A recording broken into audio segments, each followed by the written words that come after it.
নীতি নিয়ম মেনে ঠিক নয়, একেবারে গণ্ডি ভেঙে নিজেকে প্রতিনিয়ত ভেঙে চলেছেন। মেঘ বলতে আপত্তি কি? বেশ, বলতে পারি। তোমার কাছে কোনটা আগে, আগে লেখা না আগে কবিতা বলা? আমি খানিকটা কবিতার কাছে হেঁটে গেলাম, কবিতা খানিকটা আমার কি কাছে। মিষ্টি করে বললে। ওরে আমার মা, জ্বর হয়েছে, আমার পাশে একটু বসো না। আমি যেন অমল দইওয়ালা দেখলাম।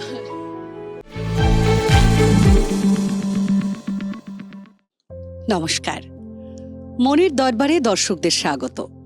বহু অপেক্ষার পর আপনাদের অনুরোধে, দর্শকদের ভালোবাসায় আমরা আবার নতুন আঙ্গিকে একেবারে নতুন সেটে হাজির, কথা ও কবিতার আড্ডা নিয়ে।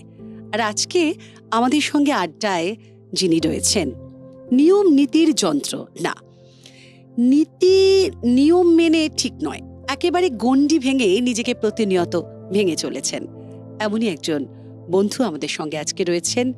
নমস্কার নীতি। নমস্কার, স্বাগত তোমাকে অনেক ধন্যবাদ আমাদের আজকের এই আড্ডায়।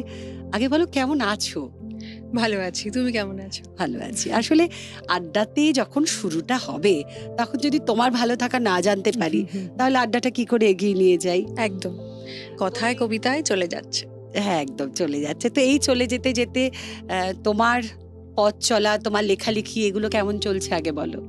ঠিকঠাক, একেবারে মসৃণ সবসময় তো যায় না, নানা রকম গতি থাকে জীবনের মতো, সেরকমই ভালো মন্দে চলে যায়, সবকিছু নিয়ে চলছে। একদম। তো এবারে নতুন কিছু লেখা, তোমার তো লেখাটা একটা প্যাশন, মানে হ্যাঁ, মানে আমি লেখালেখিটা শুরু করি মূলত কলেজে, মানে যখন কলেজে পড়ছি তখন থেকেই আমার মনে হলো যে আমি খানিকটা কবিতার কাছে হেঁটে গেলাম, কবিতা খানিকটা আমার কি কাছে মিষ্টি করে বললে। এগিয়ে আসলো, এরকমই মনে হয়েছিল। তাহলে তো এই প্রশ্নটা করা খুব কঠিন, উত্তরটা যে তোমার কাছে কোনটা আগে, আগে লেখা না আগে কবিতা বলা? এইটা সত্যি, তাই না? তোমার এই কথা শুনে আমার মনে হলো একদম যে এটা বলা যেতে পারে যে কবিতা আমার কাছে আসবে না আমি কবিতার কাছে যাব। এইটা সত্যি খুব জটিল প্রশ্ন, কিন্তু নিজে আমার মনে হলো তোমার সঙ্গে যেটুকু কথা হলো, তুমি বলতে পারতে বলে লেখার আগ্রহ বেড়েছে, কিংবা উল্টোটাও। এটা তো আমি জানি না, অজানা। সেই অজানা গল্পটাই আজকে তুমি শোনাবে আমাদের কাছে। তো শুরুতে আমাদের কি শোনাচ্ছ? শুরুতে শক্তি চট্টোপাধ্যায়ের একটি কবিতা বলতে পারি, যখন বৃষ্টি নামলো। বৃষ্টি তো আমাদের সবসময় মনে নামে, কিন্তু আমরা বলতে পারি না, কিন্তু বলে দিই এবার। হ্যাঁ, বেশ। বুকের মধ্যে বৃষ্টি নামে, নৌকা টলমল, কুল ছেড়ে আজ অকুলে যাই, এমনও সম্বল নেই নিকটে। হয়তো ছিল বৃষ্টি আসার আগে, চলৎশক্তিহীন হয়েছি, তাই কি মনে জাগে?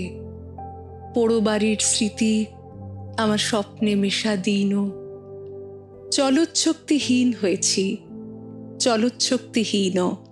বৃষ্টি নামলো যখন আমি উঠোন পানে একা, দৌড়ে গিয়ে ভেবেছিলাম তোমার পাবো দেখা। হয়তো মেঘে বৃষ্টিতে বা শিউলি গাছের তলে আজানুকেশ ভিজিয়ে নিচ্ছ আকাশ ছেঁচা জলে, কিন্তু তুমি নেই বাহিরে, অন্তরে মেঘ করে। ভারী ব্যাপক বৃষ্টি আমার বুকের মধ্যে ঝরে। ভারী ব্যাপক বৃষ্টি আমার বুকের মধ্যে ঝরে।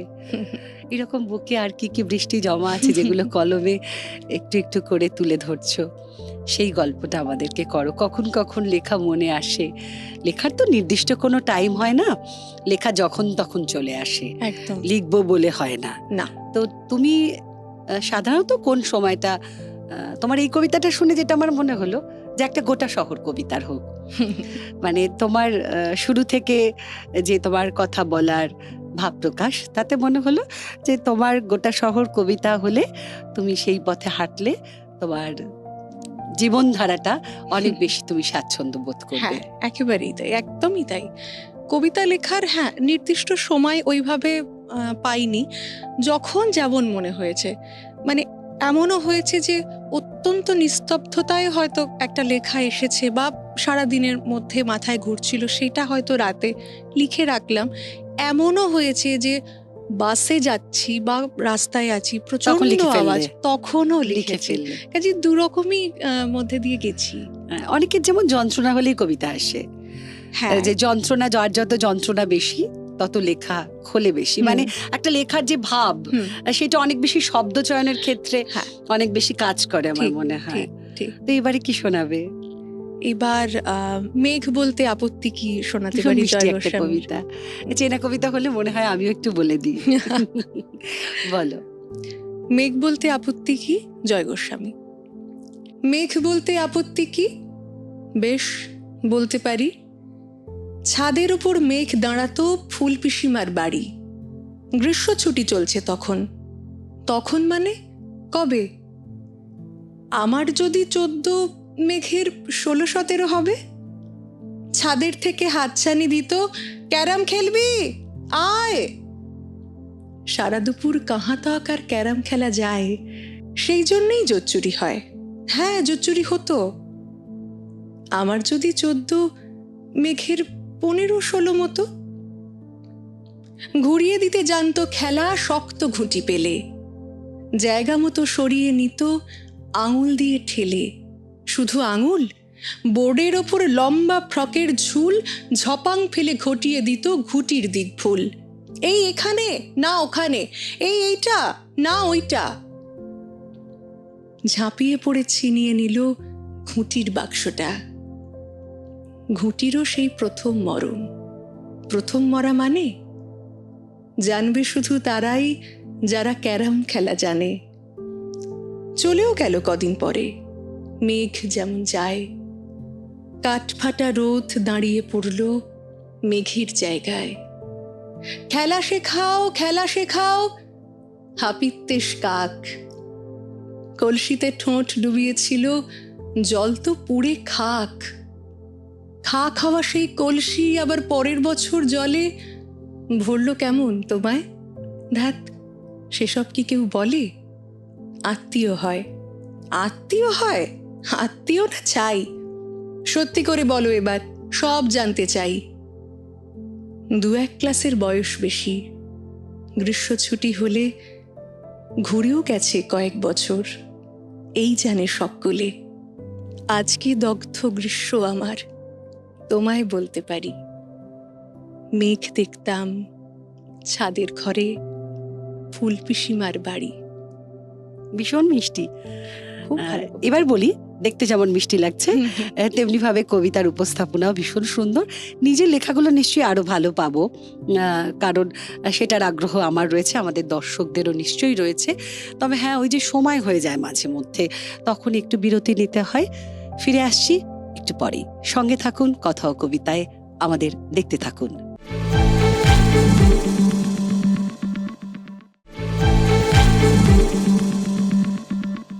ফিরে আসা বিরতির পর আমরা কিন্তু জানি আপনারা এই অনুষ্ঠানটা দেখার জন্যে অপেক্ষায় থাকেন, কারণ প্রচুর অনুরোধ, প্রচুর ফোন, যে কারণে স্বমহিমায় আমরা আবার আগের থেকে আরো একটু অন্য স্বাদে, নতুন আঙ্গিকে স্বমহিমায় আপনাদের মনের দরজায় একেবারে শহরময় কবিতা হয়ে যাক, এইরকম ভাবনা নিয়ে হাজির হয়েছি। আর বুঝতেই পারছেন, আবার নতুন করে ভাবনা মানে আপনাদের মতামত কিন্তু ভীষণ জরুরি। আর সেই অপেক্ষা যখন হতে থাকে, আমরা করতে থাকি, তখন এইরকম গুণী শিল্পীরা যখন আমাদের মাঝে হাজির হন, তখন কিন্তু আরো অনেক কিছু শোনবার আগ্রহ বাড়তে থাকে। নীতির কাছে আবার ফিরে আসা, যে কথা বলতে বলতে আমরা ব্রেকে গেলাম আর কি, যে তোমার যে লেখালেখি, কবিতা তোমার কাছে আসে না, তুমি কবিতার কাছে যাও। তো সেই লেখা থেকে তোমার লেখা মানে তোমার সৃষ্টি একটু শোনাও আমাদের। তার আগে বলো, কথা ও কবিতা দেখা হয়? একদম দেখা হয়, একদম দেখা হয়। তোমার সঞ্চালনা খুব ভালো লাগে, এবং যারা আসেন তারা প্রত্যেকেই এত গুণী, এত তুমি ভীষণ সুন্দর। গুণী, সেই জন্য বলছো। সবাই ভীষণ যারা ভালো। গুণী হয় না, তারা বিপরীত দিকের মানুষকে ভালো বলে। তো তোমার নতুন মানে এই যে কবিতা নিয়ে পথ চলা, নতুন নতুন কাজ, বা কি কি কবিতা নিয়ে কাজ করছো, সেগুলো একটু আমাদের বলবে, যাতে সকলে তোমাকে আরো বেশি করে শোনার সুযোগ পায়। তার আগে তুমি একটু আমাদের তোমার লেখা শোনাও। বেশ, আমি আমার একটি বই নিয়েই বসে আছি, অথচ চিহ্ন নেই কোনো। এই বইটির নাম দিয়েছিলাম, লেখাটা, বইটির নাম দিয়েছিলাম, এটা আমার 4র্থ বই, যেটি কলকাতা বইমেলায়। বয়স কত? সত্যিটা তো বলতে নেই। 4টে বই, তুমি তো অনেকটাই ছোট আমার থেকে, তারপরে 4টে বই মানে অনেক আগে থেকে লিখছো। খুব ভালো, এগিয়ে চলো, শোনাও। আমার অথচ চিহ্ন নেই কোনো থেকে একটি লেখা পড়ছি। এই লেখাটির নাম দিয়েছিলাম ভবিতব্য। আমি চাইলেও আপনার মতো হতে পারবো না। যে হাতে লিখে ফেলছেন ধুধু বালি নুড়ি ঝড়, সেই হাতে আজ আমায় স্পর্শ করলেন আপনি। হাঁটু ডোবা জল হয়ে উঠল অথৈ সাগর। ভাড়ার ঘর উপচে দিল দরিদ্র দেশ। ডাঙা পেল বাপমা মরা জোয়ার। এরপর আমার আর কোনো কথা নেই। আমি চাইলেও আপনার মতো হতে পারবো না। মুঠো খুলে আজখানিক শব্দ গুঁজে দিন আমার হাতে। আশীর্বাদ করুন, কপালে লেপে দিন বাসি ফুলের পোকা। সব খুঁটি বাঁধা, তবু একই জলে ভেসে উঠছে আমাদের জীবন। ওই আশ্চর্য হাওয়াও জানতো না কি তার ভবিতব্য। কিন্তু এই সামান্য আমি বুঝেছিলাম, চাইলেও আপনার মতো হতে পারবো না, অথচ একই জলে ভেসে উঠবে আমাদের জীবন। ভীষণ লোভ হলো কবিতার লেখাটার প্রতি। লেখাটা তো আমার চাই, আমি চাইলেও আপনার মতো হতে পারবো না, অসম্ভব ভালো। প্রত্যেকটা মানে কোথাও হয় না একটা কবিতা লেখার সময় পরিধিটা অনেক বড়, কিন্তু পরিধিটা বড় কিন্তু আকারে ছোট, আবার ভীষণ ব্যাপ্তি, মানে সব মিলিয়ে একটা অদ্ভুত, মানে হয় না যে একটা ভাবনা নিয়ে অনেকটা টেলিফিল্ম। আমি বলি যে কবিতা কিন্তু এইরকমই ভালো লাগে যে এরপর কি, যা শেষ হয়ে গেল, এটা ভালো লাগে। কিন্তু ওই যে হচ্ছে হচ্ছে শেষ হচ্ছে না, ওটার মধ্যে খুব একটা তৃপ্তি খুঁজে পাওয়া যায় না, তাই না? একদম। তো এই কবিতাটার যে সময় লিখেছিলে, যদিও এটা মনে করা খুব কঠিন, তবু কি মনে আর আসছে কি যে এই কবিতাটা কোন সময় কলম ধরেছিলে? হ্যাঁ, 2022 2021 এই সময়টাই আমার এই লেখাটা মনে আছে। খুব সুন্দর। কোনো বিশেষ কেউ মনে ছিল যেটার জন্য? শেষ লাইনটা বড্ড টাচি, বড্ড সুন্দর। অনেক থাকে না অনেক সম্পর্ক যেগুলো হয়তো দুটো হাত এক জায়গায় থাকে না, কিন্তু মিশে গিয়ে সেই তরিতে গিয়ে আবার আমরা মিলে যাই। একদম। আর সেই তরিতে মিলে যাই মানে এই নয় যে তোমার সঙ্গে আমার দেখা হতে হবে, একদম। বরং সেই বিচ্ছেদটাই কিন্তু সারা জীবন একদম থেকে যায়। সেই জন্য তুমি এইটা লিখতে পেরেছো, ভীষণ ভালো। আমি চাই নীতির এইরকম আরো সুন্দর সুন্দর লেখা সকলের কাছে ছড়িয়ে পড়ুক। আমি তো ভাবছি যে আরো একটা তোমার লেখা শুনি। বেশ, তুমি আজকে পুরোটাই তোমার লেখা দিয়েই তো করতে পারতে, এত সুন্দর লেখো তুমি, শোনাও। এইটা আমার খুব ব্যক্তিগত ভালো লাগার একটা লেখা। মানে এমন তো হয় যে এটা আমার পছন্দের, আমি লিখেছি হয়তো, কিন্তু আমারও তো পছন্দের আমার লেখা হতে পারে। এটা তাই, এটা এখনো একই আছে এই অনুভূতিটা। আমি পড়লে বোঝা যাবে। সফর বলে লেখাটার নাম দিয়েছিলাম। ছোটবেলায় যখন মা বাবা আমি একসঙ্গে বিছানায় পা ছড়িয়ে বসে গল্প করতাম, আমার মনে হতো জল রং করা সুন্দর কোনো নৌকোয় বসে আছি, অনন্ত পথ, নামবো না। মাঝে মাঝে জলের স্রোতে দুলে উঠবে সময়। কত কথা বলতো ওরা, বাবার অফিসের কথা, শীতের পিকনিকের কথা, আমার অন্নপ্রাশনের কুলফির কথা, পুরনো আমবাগানের কথা, পৌষের পিঠে, দুর্গাপুজোর মেনু, দোলে কোথায় যাবে, অনেক অনেক গল্প, নিচু গলায়, ধীরে ধীরে। ছোটবেলায় এই দৃশ্য আমার সবচেয়ে প্রিয় ছিল। এখনো বাবা মাকে ঢিমে তালে কথা বলতে দেখলে সেই সময়টা ভেসে ওঠে। আজকাল বাবাকে ভীষণ নৌকো মনে হয় আমার, অনন্ত পথ, নামবো না। বড্ড ভালো লেখো। তুমি বলছিলে না যে আমি কবিতার কাছে আমি মানে কে আগে কে পরে, আমি বলবো তুমি লেখাটা তোমাকে অনেক বেশি ভেতর থেকে মজবুত করবে এবং করছেও। এটা আমার ধারণা, আমার অভিজ্ঞতা বলছে। এই তোমার সঙ্গে প্রথম পরিচয়, যে তোমার সঙ্গে তো এর আগে আমার পরিচয় হয়নি, আজকে এই কথা কবিতার সেটেই আলাপ। একদম। যে তুমি এই লেখাটা কোনোভাবে, আমি বলবো তোমাকে তুমি লেখাটা আরো বেশি সময় দাও। সাংঘাতিক ভালো লেখো তুমি, সাংঘাতিক ভালো। কি ইচ্ছে আছে এগুলো তো আমরা শুনবো। ভীষণ একটা লোভ গ্রাস করেছে ও লেখা পড়া, এবং আপনারাও কেমন লাগছে সেটা জানাতে ভুলবেন না। আবার ওই যে সময় হয়ে যায়, নিয়ে নিচ্ছি বিরতি, আসছি একটু পরেই।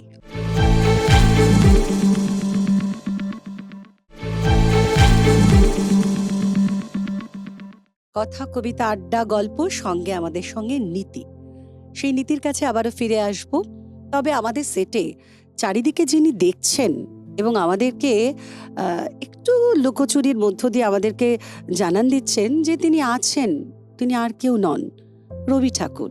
তাই রবি ঠাকুরকে আজকে আমরা কিন্তু একটু কিছু শুনিনি তোমার কাছে, তাই না? একদম, একদম, রবি ঠাকুরের তো একটু শোনাবে নিশ্চয়ই। একদম একদম অনুষ্ঠানের শেষে রবি ঠাকুরের একটি আচ্ছা, কবিতা বেশ তাই হোক। তার আগে একটুখানি বলো নীতি, তোমার একটা এমন ইচ্ছে আমাদেরকে শেয়ার করো যেটা তুমি কখনো কাউকে বলনি। এরকম প্রচুর ইচ্ছে আছে, প্রচুর ইচ্ছে কিন্তু আছে। ওভাবে তো সবটা বলাও যায় না, বলো। সবটাভাবে বলা যায় না, তবে এটা একটা খুব ইচ্ছে। এটা আমার মাঝে মাঝেই মনে হয় যে অনেক বেশি কাজ করব এবং তাতে অনেকটা পুঁজি জমিয়ে আমি আমার নিজের একটা বাড়ি বানাবো। এইটা মা। আমার একটা ইচ্ছে, ছোটবেলা থেকে ইচ্ছে। কিন্তু নিজের বাড়ি মানে নিজের বাড়ি, এইটা একটা খুব অনেক দিনের ইচ্ছে। যাক, এই ইচ্ছেটা তো আমরা জেনে নিলাম। তোমার এই বাড়িটা সফল হোক, তোমার কলম চলুক, কণ্ঠ বেঁচে থাকুক, এইভাবে তুমি কণ্ঠ দিয়ে আরো সুন্দর সুন্দর কবিতা আমাদের শোনাতে থাকো। আমরা যেহেতু একেবারে শেষের দিকে হাঁটছি একটু একটু করে, এখনো আরেকটু সময় আছে, তো এবারে তোমার ঝুলিতে কি আছে আমাদের জন্য? খুব মিষ্টি একটা কবিতা, আমার ভীষণ ভালো লাগে। নবনীতা দেবসেনের জ্বর হয়েছে বলে, এটা বলতে পারি? বলে ফেলো। ওরে আমার মা, জ্বর হয়েছে, আমার পাশে একটু বসো না। কি অত কাজ, কাপড় চোপড় নাই বা হলো কাচা। একদিন না কাচলে কাপড় যায় না বুঝি সাজা। আজকে আমার মন ভালো নেই, ঘঙর ঘঙর কাশি। এমনি দিনে মায়ের কাছেই থাকতে ভালোবাসি। এই যে আমি সকাল থেকেই বিছনাটিতে একা, এর মাঝে মা কতটুকুন পাচ্ছি তোমার দেখা। ওরে আমার মা, জ্বর হয়েছে আমার বলে আপিস গেলে না। কিন্তু যদি ঘর কন্যায় সময়টা যায় ভরে, তোমার তবে লাভ কি হলো আপিস কামাই করে? 5 মিনিটেই আসছি বাবা, এইটা পড়ো বলে একটু মাথায় হাত বুলিয়েই যাচ্ছ কোথায় চলে? বলছো বটে এইটা পড়ো, কেমন করে পড়ি? পড়তে গেলেই আখরগুলো দিচ্ছে গড়াগড়ি। জ্বর হলে কি দিনগুলো মা লম্বা হয়ে যায়? শুধু শুধুই গলার ভেতর কান্না মতন পায়। ওরে আমার মা, রান্নাঘরে না গেলে নয়, কি এত রান্না? আজকে বরং খিচুড়ি হোক, এক দফে কাজ সারা। আমার পাশে বসতে তোমার থাকবে না কো তারা। আজকে দিনের আকাশ আঁধার, বাতাসে আজ দোলা। আজকে আমার মন ভালো নেই, ও বিস্কুটওয়ালা একটু দাঁড়াও, পিস্তা বাদাম বিস্কুট দাও দুটো। আর কি আছে? ঝালমুড়ি নেই? ডালমুঠ 1 মুঠো দেবে কি ভাই? এই হাতে দাও, জানলা দিয়ে গোলে। আজকে আমার স্কুল নেই, জ্বর হয়েছে বলে। সবচেয়ে যেটা মস্ত খবর আছে আমার জ্বরে, আপিস যাওয়া বাদ দিয়ে আজ মা রয়েছেন ঘরে। এই কবিতাটা শুনতে শুনতে আমি যেন অমল দইওয়ালা দেখলাম, ওই ডালমুঠো দেওয়া। হ্যাঁ, আবার ওদিকে কাবুলিওয়ালাটাও কিরকম যেন কোথাও একটুখানি ছুঁয়ে গেল। আসলে একটা কবিতার সঙ্গে তো অনেকগুলো ছবি ভেসে আসে। তো এবারে যেহেতু আমাদের একেবারে শেষ নিবেদন তোমার, মানে এই মুহূর্তের এখনকার জন্য, তো রবি ঠাকুর দিয়ে আমরা শেষটা করব। আমার মনে হয় তুমিও একমতই হবে আমাদের সঙ্গে। একদম। রবি ঠাকুরের কোনটা শোনাবে বলো? ছোট বড় শোনাতে পারি। এখনো তো বড় হয়নি আমি। শোনো বেশ, কেননা এই যে কবিতা কথা হচ্ছে এত আমাদের, সেখানে না মা বাবার গুরুত্বটা অনেক বেশি। আমাদের ভিতটাই তো সেই একদম, মানে হামাগুড়ি পড়ে যাওয়া, উঠে দাঁড়ানো এবং দাঁড়াতে শেখানো। একদম মায়ের কাছেই, মানে কবিতা কি সেটা চিনতে শিখেছি মায়ের কাছে। আমার মা অত্যন্ত ভালো আবৃত্তি করতেন, এখন হয়তো চর্চা কম। মায়ের বাবা মানে আমার মামার বাড়ির দাদু, কাজেই তাঁদের দেখেছি তো। এবং মা বাবা চিরকাল সেই সহযোগিতা করে গেছেন, সাপোর্ট করে গেছেন, সবটুকু ভালো মন্দে সব সময় পাশে রয়েছেন। তো তাদেরকে ছাড়া ভাবতেই পারি না। ছোট বড়টা বলি। এখনো তো বড় হইনি আমি, ছোট আছি ছেলে মানুষ বলে। বাবার চেয়ে অনেক মস্ত হব, বড় হয়ে বাবার মতো হলে। দাদা তখন পড়তে যদি না চায়, পাখির ছানা পোষে কেবল খাঁচায়, তখন তারে এমনি বকে দেব, বলবো তুমি চুপটি করে পড়ো, বলবো তুমি ভারী দুষ্টু ছেলে। যখন হব বাবার মতো বড়, তখন নিয়ে দাদার খাঁচাখানা ভালো ভালো পুষব পাখির ছানা। 10:30 যখন যাবে বেজে, নাবার জন্যে করব না তো তাড়া।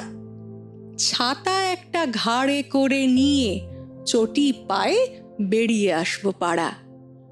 গুরুমশাই দাওয়ায় এলে তবে চৌকি এনে দিতে বলবো ঘরে।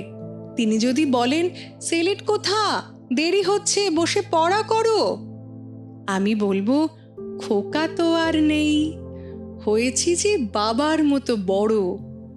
গুরুমশাই শুনে তখন কবে, বাবু মশাই আসি এখন তবে।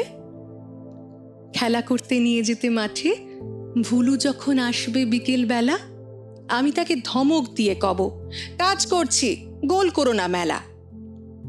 রথের দিনে খুব যদি ভিড় হয়, একলা যাব, করব না তো ভয়। মামা যদি বলেন ছুটে এসে, হারিয়ে যাবে, আমার কোলে চড়ো, বলবো আমি, দেখছো নাকি মামা, হয়েছি যে বাবার মতো বড়। দেখে দেখে মামা বলবে, তাই তো, খোকা আমার সে খোকা আর নাই তো। আমি যেদিন প্রথম বড় হব, মা সেদিনই গঙ্গা স্নানের পরে আসবে যখন খিড়কি দুয়ার দিয়ে, ভাববে কেন গোল শুনিনে ঘরে। তখন আমি চাবি খুলতে শিখে যত ইচ্ছে টাকা দিচ্ছি ছিকে। মা দেখে তাই বলবে তাড়াতাড়ি, খোকা তোমার খেলা কেমন তরো। আমি বলবো, মাইনে দিচ্ছি আমি, হয়েছি যে বাবার মতো বড়। ফুরোয় যদি টাকা, ফুরোয় খাবার, যত চাই মা এনে দেব আবার। আশ্বিনেতে পুজোর ছুটি হবে, মেলা বসবে গাজনতলার হাটে। বাবার নৌকো কত দূরের থেকে লাগবে এসে বাবুগঞ্জের ঘাটে। বাবা মনে ভাববে সোজাসুজি, খোকা তেমনি খোকাই আছে বুঝি। ছোট ছোট রঙিন জামা জুতো কিনে এনে বলবে আমায়, পরো। আমি বলবো দাদা পড়ুক এসে, আমি এখন তোমার মতো বড়। দেখছো নাকি যে ছোট মাপ জামার, পড়তে গেলে 8 হবে যে আমার। ভালো থেকো নীতি, নীতিতে থেকো। কথা ও কবিতা আজকের মতো এই পর্যন্তই। ভালো থাকবেন। নমস্কার। নমস্কার।